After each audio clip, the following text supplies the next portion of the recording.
aí, fortalecendo. Vamos que o homem Fala, meu chegou. brother. Tudo certo? O cara chegou. Chegou chegante já. Tô na área. E Tô muito na bem-vindo. rede. Tô na Ih, rede. Tô rapaz! na área. É. Ê, belezinha. Até porque, né, poder falar de. Pra gente falar do tema de hoje, né, descolonização do pensamento, tem que estar muito tranquilo, porque é massa de conhecimento. Então, nada que melhor do Certamente. que uma rede. Uma rede é fundamental nessas Ótimo. horas. É um processo quase que infinito. Até porque a gente não sabe de fato como é que é o dia da manhã e somos muitos, milhares, bilhões nesse mundo. E a luta não é fácil. Perfeito. É isso, Thiago. A questão da descolonização do pensamento não tem como falar sobre descolonização sem a gente começar falando de colonização, né? E hoje, inclusive, é uma data muito simbólica quando a gente fala do processo de colonização, mas principalmente do Sim, processo de descolonização, né? Hoje marcam aí 60 anos da libertação de Gana do colonialismo britânico, né? E sim. aí é uma data simbólica em que a gente acabou caindo aqui para falar sobre esse processo, que na verdade é um processo, assim como o Thiago acabou de citar, é um processo infinito, né? Eu diria que é um processo, uma vez ouvi É, falar que não tem como você acordar todos os dias e pensar como eu estou descolonizado hoje, né? Como hoje eu vou ser um cara descolonizado, porque, enfim, é infinitamente, infinitesimalmente, esse processo ele acaba acontecendo diariamente, né? É uma luta diária, né? Eu diria que aí não tem como a gente falar de descolonizar o pensamento sem antes falar desse processo, que é um processo de violências simbólicas, mas de violências epistêmicas, né? É um processo de destruição de formas de ver o sim, mundo, de formas de encarar o mundo. É um processo ao qual todos nós, diariamente, estamos submetidos a partir do momento que a gente abre a boca todo dia, porque a nossa língua, ela é a língua do colonizador, né? A gente fala português porque o Brasil foi colonizado por portugueses, né? E aí todo o nosso processo de estar e ver o mundo é um processo, faz parte tá dentro do pensamento ocidental, porque nós fomos colonizados justamente por esse processo. E aí eu acho interessante a gente abordar o fato de que esse processo, ele é um processo que é uma via de mão dupla também, né? A gente geralmente sim. fala sempre do lado do subalternizado, né? Mas o processo de colonização, ele causa transformações, inclusive, nos colonizadores. E aí eu acho que a gente pode começar a partir da premissa, por exemplo, que o Brasil hoje ele só pode ser entendido como Brasil, né, dentro de um processo de colonização. Esse processo de colonização, inclusive, é das mentes, né? Sim, muito. Se a gente olhar o mundo, eu gosto sempre de falar como quem dizia isso, né, era o Suna, e quem traz isso um pouquinho também é o português, ai, meu Deus, esqueci o nome dele. O processo, como a gente tem que sulear o nosso pensamento, né? A Gladys está dizendo que está sumindo um pouco a imagem. A minha imagem, vocês conseguem me ouvir bem? Thiago tá me ouvindo bem? Eu ouço bem, te vejo bem. Vê se no chat aí se não é a minha de repente. Que eu tô te vendo bem, tô te escutando bem. Tá, Aqui tá de boa, até silenciei tudo aqui, tem que receber notificação também.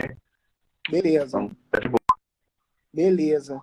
Oi, Érica. A Érica tá por aí também. Então, gente, como a gente vai pensar no processo de descolonização do pensamento se a gente não consegue pensar em como esse processo ele nos afeta diariamente, né? Eu acabei de citar o Suassuna quando ele fala de sulear o pensamento, porque todas as nossas referências elas estão no norte do mundo, né? Elas estão todas as nossas referências. A sua imagem está um pouquinho ruim aqui, a Iana acabou de citar, Thiago.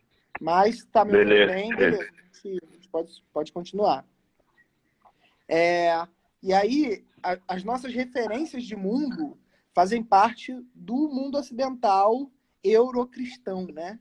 E aí eu trago um pouquinho aqui do Antônio Bispo dos Santos para discutir um pouco isso também, né? Que o processo de colonização ele foi travado entre uma forma de ver o mundo monoteísta e uma forma de ver o mundo politeísta, né? Os povos eurocristãos costumavam olhar o seu Deus, eles precisam, para ver o seu Deus, eles precisam olhar alto, né? E o alto representa a hierarquização. O próprio Antônio Bispo dos Santos ele vai na Bíblia, né? E ele vai buscar aí referências na Bíblia para mostrar como a relação do mundo, da visão europeia de mundo, é uma visão hierarquizadora e, ao mesmo tempo, faz com que a gente compreenda questões que são extremamente importantes para o mundo de hoje, como o trabalho, por exemplo, a partir dessa perspectiva, né? A compreensão do trabalho pela perspectiva monoteísta é que o trabalho ele é basicamente uma punição de Adão, né? Adão, que no Sim. paraíso tinha tudo, e que após o momento em que Eva, né, come do fruto proibido, eles vão perder essa relação da natureza, né, de clientelismo. Deus diz para Adão que ele vai ter que cultivar a terra e comer do próprio suor, né? Então o trabalho ele é visto, a relação de mundo com a natureza, inclusive, ela é vista como algo hierarquizada, ou seja, um processo do qual eu estou sendo punido, né, para poder receber. Isso faz com que eu veja o mundo, trate a natureza, inclusive, como algo que eu preciso explorar. Quando, na verdade, os povos originários e os povos africanos, politeístas, né, no Sim. qual os deuses estão na natureza, estão em todos os lugares, né, estão ao redor. E aí essa circularidade, como parte do pensamento africano, do pensamento originário, né?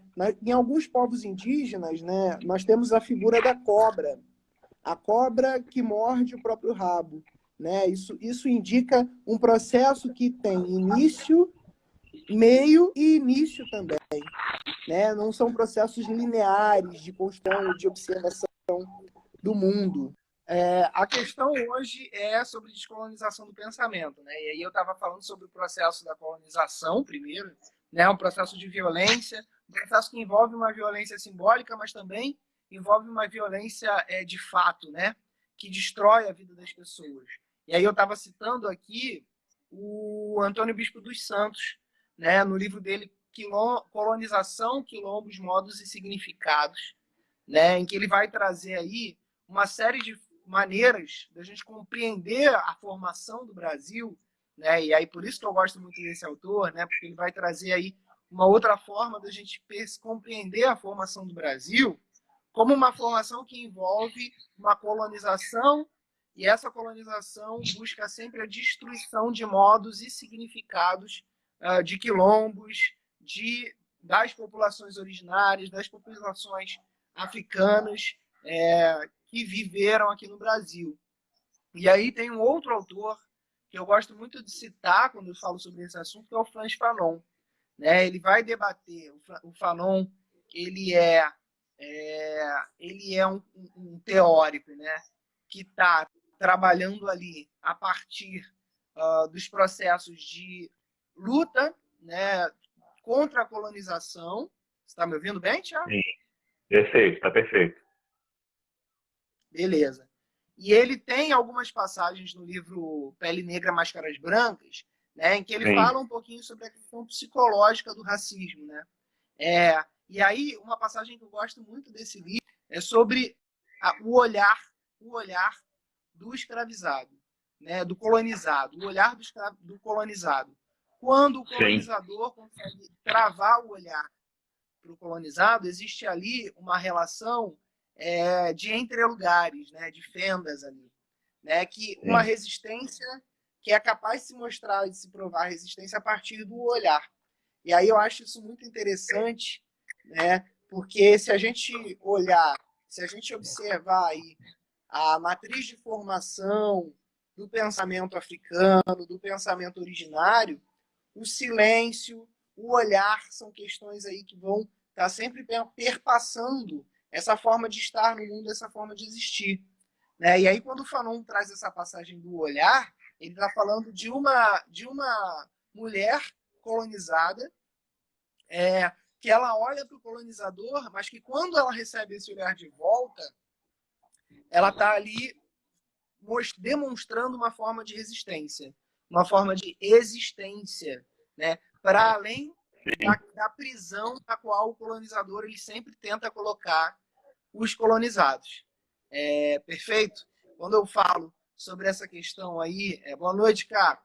Tem gente aí, tem uma galera entrando, a Paty está por aí também, um beijo, Paty, uma amigona minha. Então, a gente consegue perceber como que a colonização ela vai partir de processos de resistência, ela vai levar a processos de resistência também. Né? E a gente sempre costuma romantizar essa resistência. Né? Por exemplo, quando a gente fala da escravidão, do processo de formação étnico-racial norte-americano, existem aí dois lados. Né? Existem os integracionistas, que estão aí representados pela luta, Martin Luther King Jr., e os segregacionistas, que estão representados pela luta do Malcolm X. Né? E aí existe toda uma romantização em volta dos integracionistas, como se só pudesse existir uma forma de resistência que fosse a resistência pacífica. Né?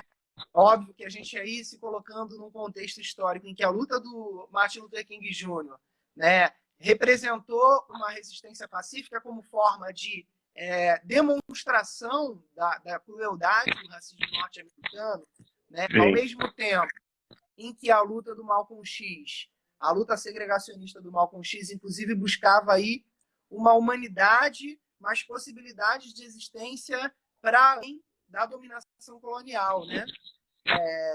E aí, quando a gente romantiza, a gente não pode olhar as coisas dessa maneira.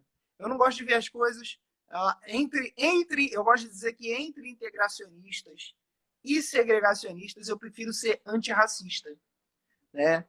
E aí a gente está obviamente num curso de educação antirracista, e aí pensar o antirracismo como uma outra forma de estar no mundo, uma outra forma de compreender as complexidades do mundo, implica justamente compreender quais são as outras formas de ver e estar no mundo e como a gente pode aprender com a nossa ancestralidade. E aí eu estou aqui tentando dar uma amarrada em várias questões que a gente já abordou em outras aulas, né, Thiago? Como que eu posso observar na ancestralidade e trazer lições que vão ser importantes para a minha vida daqui para frente? Como que eu posso olhar para a filosofia africana, por exemplo, e perceber que existem ali questões que vão estar completamente ligadas à minha própria vida? A gente fala da descolonização do pensamento, a gente precisa pensar que esse processo ele não é um processo que se dá do dia para a noite. Nem eu posso afirmar que sou descolonizado todos os dias. Né? Eu só posso buscar a descolonização ainda que eu esteja completamente inserido num mundo basicamente colonizado.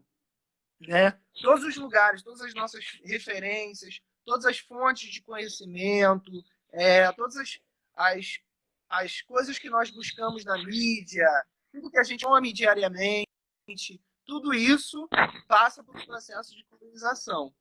E a descolonização do pensamento ela precisa passar por um processo que é necessariamente antirracista. Né? Tiago, não sei se eu estou divagando aqui, se você tiver, galera, se vocês tiverem aí dúvidas, por favor, coloca no chat aí para a gente fazer disso também um diálogo. Até aí tá tranquilo, Thiago?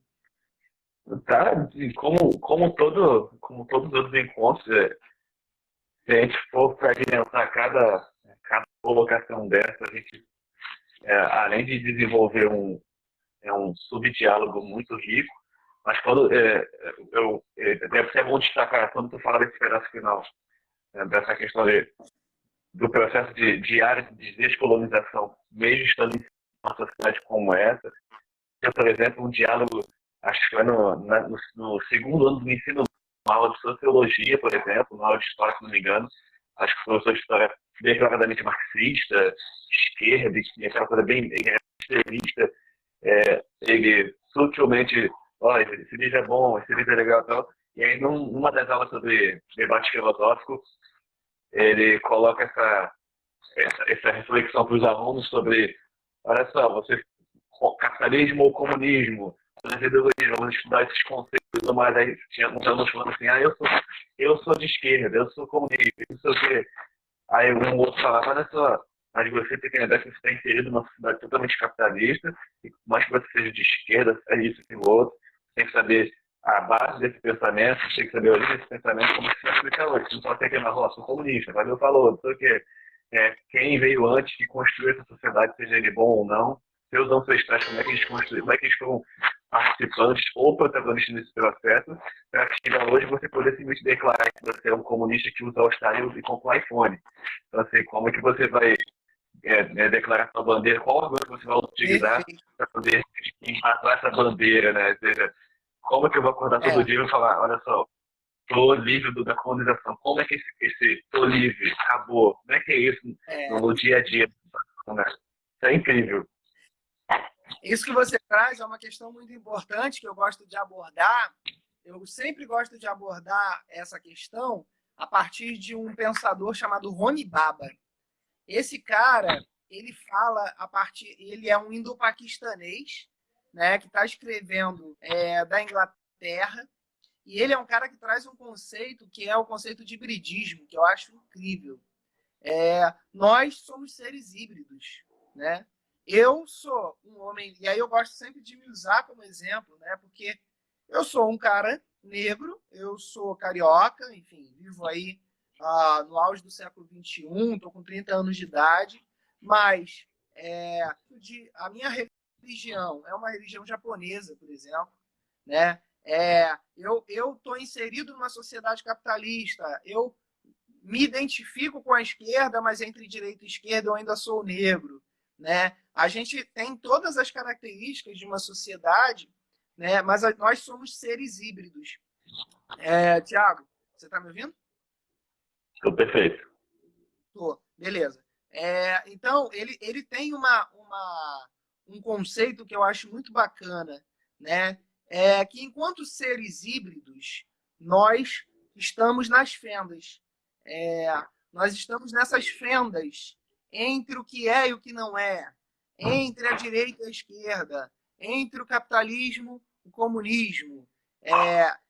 E como nós estamos postos, enquanto seres híbridos, nessas fendas, existe aí algumas instabilidades que nós somos capazes de promover dentro do sistema, né? E aí, quando eu gosto de dizer que a luta ela se dá no campo político mesmo, eu quero dizer, e eu uso o Homi Bhabha para falar isso, que como seres híbridos, estando dentro do sistema, nós somos capazes de provocar o que o Bhabha vai chamar de instabilidades produtivas de mudança cultural. Beleza. Cara, é um conceito bizarro. Você pensa assim, cara, eu, enquanto ser híbrido, eu sou capaz de provocar uma instabilidade. Sim. Né? Nós, híbridos, nós podemos trazer as nossas vivências para dentro do sistema, ou para o campo político, ou para dentro da universidade em que eu estou estudando, a pesquisa que eu estou fazendo, ou dentro da empresa que eu estou inserido. Enquanto sujeito híbrido, eu sou capaz de provocar uma instabilidade ali, nesse lugar. E aí, a partir dessa instabilidade, esse lugar passa a mudar, né? E aí mudar, inclusive, a sua cultura. Quando eu digo que a gente precisa estar dentro das empresas, das grandes empresas, dentro dos grandes bancos, dentro das grandes indústrias, é porque nesses lugares, inclusive na própria política, né, Tiago? Nesses lugares, sim, total, a gente é capaz de provocar instabilidades. Essas instabilidades, elas são produtivas e elas são produtoras de mudança cultural. A Sara está comentando que entre a esquerda e a direita ela continua sendo preta. É isso, Sueli Carneiro. Exatamente, Sara. A gente, entre esquerda e direita, nós somos... E aí o mundo eurocristão, segue adorando as dicotomias, né? Eu acho isso incrível, né? Porque você, de alguma maneira ou de outra, você precisa se colocar dentro de uma caixinha. Você precisa se definir. Você precisa estar de acordo com uma ideologia. Na verdade, não. Enquanto sujeitos híbridos, a gente é capaz de, inclusive racistas, nós conseguimos extrair o melhor de qualquer situação em que nós estivermos, de qualquer lugar em que nós estivermos. Qualquer situação ela se torna realizada. Qualquer lugar se torna uma possibilidade na luta antirracista. Sara foi no protesto que teve no começo de junho, perfeito, em São Paulo. O Vidas Negras Importam, né, Sara? E aí, esse próprio protesto, né, ele é um exemplo disso. Como que a gente, em campo político, a gente consegue provocar uma mudança cultural? A transição do movimento antirracista parte... Oi, Tati. Beijo, amiga. Pois é, exatamente. A gente está vivendo. Sara está comentando aqui como a esquerda dirige a manifestação para tirar o Bolsonaro. Desracializa essa manifestação, né, Sara? É isso, descentraliza as nossas pautas. Isso faz. Sim. Nossa, tem uma situação da ASA. Fala bastante desse processo de construção. Isso, eu adoro a ASA. Justamente, inclusive, foi numa conversa da ASA com a Catícia Ribeiro, que eu ouvi ela falando sobre isso, do acordar diariamente, né, e buscar a descolonização. Né? Como é que eu vou acordar hoje e dizer, pô, hoje eu estou descolonizado? Né? Se tudo que eu estou consumindo foi como a Asa falou na live que ela fez com a gente, na primeira temporada do Café com Autoestima. Foi bem a pergunta que você fez agora. Eu posso acordar de manhã e olha como eu vou acender o meu sol interior e acender o sol outro numa sociedade dessa forma. Como eu posso fazer esse sol, né, do outro ser acendido e o meu também? Cara, tudo que você tá falando, isso é muito rico, isso é muito potente.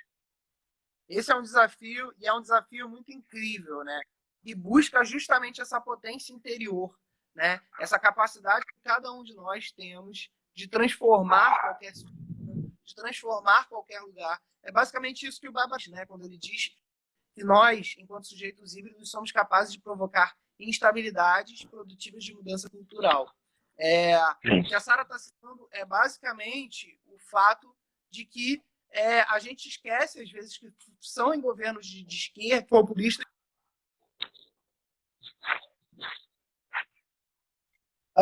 antipopulistas, políticas antinegro, políticas de extermínio foram implementadas, né? E é isso. A gente está num lugar de fenda. Eu gosto dessa palavra que ela é trazida bem pelo Baba, né? A gente está num lugar de mudança. A gente está, inclusive, num momento de mudança geral, né? Isso não só no Brasil, mas no mundo. A gente percebe aí que esse capitalismo desracializado, né, que nunca serviu à população preta, está em vias de se terminar. A gente percebe que as invisibilizações históricas com relação ao papel do negro no Brasil estão em vias de ser revistas. Né? A gente está no movimento aí do mundo, inclusive, de repensar o lugar das estátuas dos escravocratas, dos colonizadores. Sim. E aí a gente precisa entender a história como uma história e eu acho que todo mundo que diz que não deve tirar uma estátua de um escravocrata, de um colonizador, de um genocida, está impedindo o movimento da história. Né? Está agindo justamente, buscando aí uma preservação histórica de um momento que já passou, que está em vias de terminar. Né? E nesses momentos de transição, em qualquer sistema ideológico, em qualquer sistema econômico, em qualquer sistema social, a gente tem a faca e o queijo na mão para provocar essas instabilidades e para mudar de vez essas questões. É óbvio que eu estou aqui trazendo aí a importância de um coletivo, mas, ao mesmo tempo, trazendo a importância do pensar individual também, nesse movimento, nesse processo. O que a gente pode fazer enquanto indivíduos para mudar a realidade que a gente está vivendo, primeiro a nível macro, micro, para depois mudar a nível macro. Né? Como é que eu estou me apropriando das narrativas que foram contadas sobre mim ao longo dos séculos para trazer e para provocar mudanças culturais, para me colocar enquanto sujeito histórico, enquanto agente. Né? E aí a agência ela não é retirada de você nem após a morte. E aí vide Marielle Franco. Tá? No país que mais assassina militantes pelos direitos humanos, a gente tem aí a militância da Marielle Franco, que ganhou uma sobrevida. Né? Eu acho que isso é um sinal muito importante. Esse é um sinal importante. É um sinal de que a gente precisa, sim, tomar essa narrativa, tomar esse campo político, né? Passar a contar as nossas histórias, não correr risco de contar uma história única, como a Chimamanda Adichie diz. Buscar aí, de fato, mudanças que sejam mudanças fundacionais dentro de uma sociedade, eu diria. Né? E aí não ficar entre as dicotomias eurocristãs, do capitalismo, do comunismo, de Deus, do diabo, do céu, da terra, mas olhar o mundo com os saberes ancestrais, a partir de uma pluralidade, a partir de uma forma de reconhecer a divindade, inclusive em cada um de nós, pretos e pretas, né? De nos reconhecermos enquanto belos, enquanto divinos, com essa partícula divina dentro de cada um de nós. Eu acho que assim a mudança, ela inevitavelmente vai chegar. E se não chegar, é um passo para isso. Né? Ainda que não chegue nas nossas gerações, isso vai reverberar. Né? A gente precisa transformar a luta antirracista no Brasil na gravidade da física, como dizia o Einstein.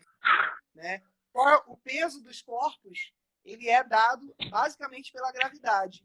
E a gravidade ela está em tudo. Né? Como disse o próprio Einstein. Se a gente pensar no movimento antirracista como a gravidade universal, né? Que inclusive transcende o tempo. A gravidade para o Einstein, a questão da relatividade, né? A gravidade ela ultrapassa o tempo. Ela determina o tempo. Eu acho que a gente precisa pensar a luta antirracista no Brasil hoje como a gravidade, né? Como uma lei da qual ninguém vai escapar. E como algo inevitável para uma mudança que está vindo, sabe? Uma mudança que, ainda que não chegue nas nossas gerações, chega pelo nosso trabalho. Como é que a gente está de tempo, Thiago? Então, é isso que eu ia falar. A gente está chegando já no finalzinho, gente.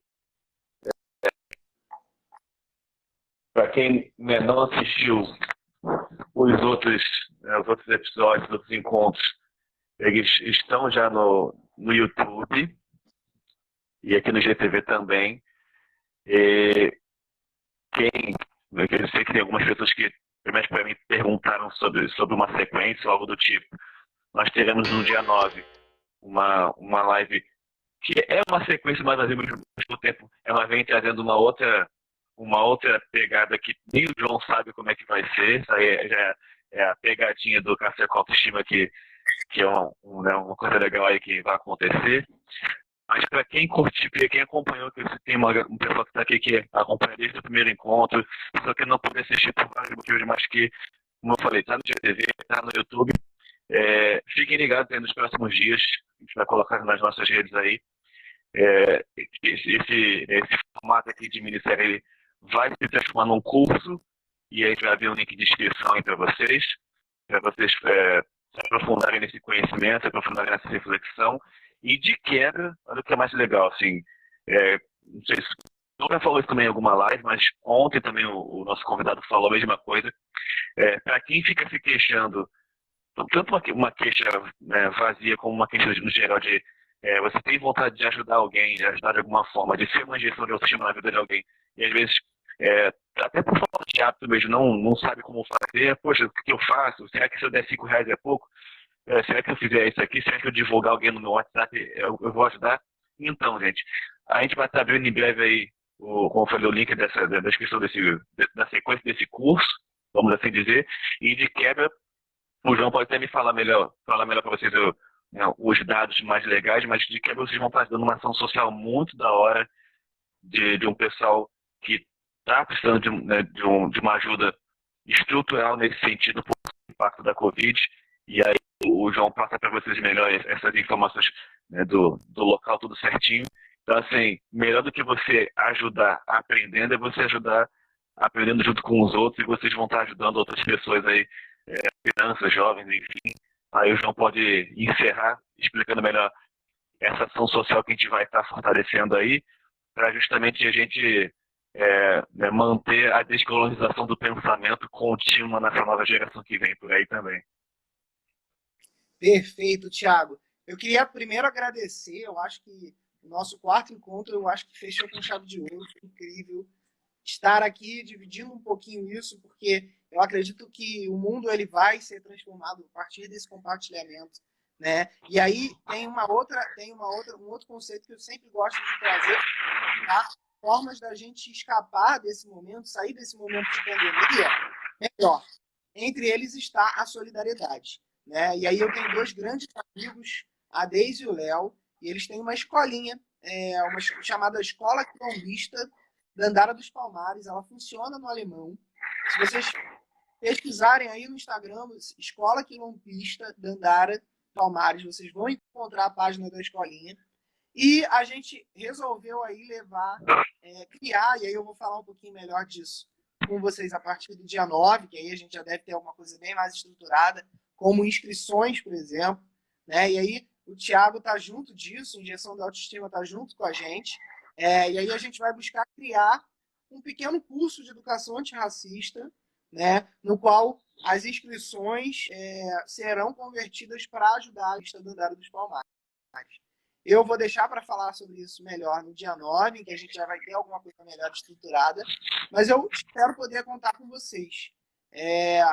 Não se esqueçam aí de seguir, por favor, as minhas redes, Rafael, aqui no Instagram, @dincraproduções, aqui no Instagram também. A minha esposa está aí, está assistindo, ela me ajudou a criar e ela me ajuda a levar essa produtora para frente até hoje. Tá aí, ó, o Thiago está mostrando o Instagram da Escola Quilombista dos Palmares. Espero que vocês tenham gostado aí da nossa... Um beijo, Tati, meu amor. Tamo junto. A Tati já conhece o projeto. Sigam aí, qualquer dúvida, pode entrar em contato comigo na minha DM, que eu não demoro a responder, juro. Meus contatos aí pessoais estão com o Thiago também, o WhatsApp, quem quiser mandar alguma mensagem, qualquer dúvida, qualquer questão, pode colocar para mim. E aí eu espero poder contar com todo mundo quando a gente for começar essa ação do curso de educação antirracista para ajudar aí numa ação da Escola Quilombista Dandara dos Palmares. Que, inclusive, o Léo e a Deise nem sabem que a gente está fazendo isso, mas eu vou contar para eles logo. Melhor forma chega a ser, então... O quê? Tio, só vamos. Não tem tempo. Isso é muito, como você falou, eu faço das minhas palavras suas. Eu, particularmente, eu trago isso desde algum tempo, pela fotografia mesmo, que quando a gente... a fotografia, como a arte como um todo, ela nos dá essa liberdade. Inclusive, na live anterior com o Lina Tomás, que é uma artista lá de São Paulo, a gente falava sobre isso, que a arte nos traz uma liberdade que não existe regra, nenhum julgamento que é capaz de definir ou de colocar numa regra numa gaiola. Ou seja, você se integra, se conecta e fica temporal. E quando você faz alguma coisa de fato que é convertida em ajudar o outro, e você se faz por inteiro, automaticamente parece que na verdade você que está sendo ajudado. Aquela recompensa ela vem em você. É de uma sensação muito enriquecedora. Então, quando você, de fato, vê aquela sua sensação, poxa, queria ajudar alguém, materializada em resultado, tem uma criança sorrindo, por exemplo, fala assim, cara, na boa, é bom. Então, quem acompanha o João sabe, quem acompanha aqui o Autoestima sabe, vocês têm visto aí, quando você vê um sorriso saindo assim do nada, assim, é bom demais. E fiquem ligados nas nossas redes aí, como o João falou, que dia 9 é quase um dia desse, é o dia da revelação em rede mundial. E todos estarão conectados, vai mandar convite até para todo mundo, para os famosos, para todo mundo colar, porque o negócio é muito bacana. E mais do que bacana tem gente que precisa e a gente pode ajudar. Eu vou até usar a fala do Vitor, o Vitor Del Rey, ontem na live do Politicamente, ele falando que é muito legal. Eu falei, gente, olha só, de maneira correta, o Médicos Sem Fronteiras falam que por apenas R$ 5 por dia você ajuda os médicos na África. Legal, a gente pode ajudar por R$ 5 por mês. Então, se você doar um sabonete, você está fazendo alguém, né, se proteger, por exemplo, de uma infecção. Então, imagina, você doa R$ 1 e a criança te devolve um sorriso. Para mim, me derruba. Assim, o sorriso acaba comigo. Mas você ver a formação, o estudo sendo desenvolvido, isso é muito gostoso. Então, eu que quero te agradecer, João, por essa parceria. Eu confesso que eu estou totalmente surpreso, no melhor sentido, com todo o resultado desse encontro, que era a pretensão era só fazer encontros básicos, falar sobre alguma coisa legal, e de repente tomou uma força, tomou uma riqueza tão grande, e poder converter conhecimento em ajudar alguém, acho que é a melhor injeção de autoestima possível que a gente vai receber. Tem aí alguém te dando um salve aí pra prima aí, boa noite. Tava na hora, assim, né? Só por causa da tua ousadia, eu vou colocar um aqui também zoeiro. Beijo, prima. Tamo junto. Para quem pegou agora, que está chegando no finalzinho, pessoal, e enquanto a gente está agora no momento da zoeira, da zona, do filtro mesmo, eu estou preparando um filtro parecido com esse aí, não faz mal não, mas muito obrigado a todos vocês que estiveram presentes nos 4 encontros, a vocês que... Até o que tem aqui que é mania? Peraí, esse do olho aqui. Cadê? Olha só. Só observa você, agora é o momento de desabafo. Só observa, já que está falando que de ajudar o próximo, de colaborar, de fortalecer, eu não falo nada, só observa você que está aqui no Instagram, veja bem. Nós do Instagram, aqui do Gestor de Autoestima, somos mais de 1.100. Isso é muito gratificante, que foi 1.100 em mais ou menos um mês. Isso é muito legal, a audiência aí de vocês, fortaleceu. Mas no YouTube, não chega a 200, sem vergonha, não? Do YouTube, 1.100 aqui. Seguir injeção no YouTube, galera. Vamos lá. Vamos migrar daqui. Vocês têm vergonha, não? Todos os conteúdos estão lá também. Tem conteúdo. É porque no Instagram ainda não está monetizando, futuramente. Mas no YouTube monetiza. Só que como eu não tenho inscritos suficiente horas de vida, eu não monetizo nada. Então, assim, vocês estão de sacanagem comigo? Fica aí, o Mário só observa hoje. A gratidão é toda assim. Sem vocês, nada disso estaria acontecendo, de fato, porque, assim como eu falei, a pretensão era só fazer 4 encontros legais com várias outras pessoas, e de repente o negócio vira um curso. Cara, que legal. Porque assim, eu quero ser uma conversa só nossa, uma coisa bacana assim, de leve, de repente a gente vai poder levar isso para mais pessoas, poder expandir, né, a reflexão, e isso é bom demais. E sem sair de casa, e quando pudermos sair de casa, poder potencializar mais ainda. Então, assim, mano, se tem alguém para agradecer, se tem o que agradecer, eu tenho que agradecer profundamente, porque eu não lembro como é que eu cheguei em você, eu sei que a vida fez a gente se encontrar, e a gente está aqui, e a transformação já está acontecendo, a descolonização já está acontecendo. Nós, como eu falo, temos o poder nas nossas mãos de sermos protagonistas da nossa história, protagonistas da história das outras pessoas. Eu sempre falei uma coisa meio circular na vida. Uns nasceram para ser líderes, outros nasceram para ser liderados, e a gente tem consciência que a gente é um agente de mudança, a gente tem consciência que a gente pode fortalecer outras pessoas no nosso caminho. E hoje, se eu tenho alguém para agradecer, é você, porque você é um cara que chegou sem pedir licença e já é de casa. Então, meu querido, muito obrigado mesmo. Tamo junto, e dia 9, gente. Ó, fiquem ligados que dia 9 vem explosão do Tchacabum aí, do negócio louco, que a gente vai fazer. Vai ser louco, vai ser louco. 19 é tudo nosso. Muito bom. Tiago, brigadão. A gente vai estar junto aí dia 9. Espero todos vocês lá. Ubuntu, pessoal. Nós somos porque vocês são. Tá? Sem vocês, nós não estaríamos aqui. E até a próxima.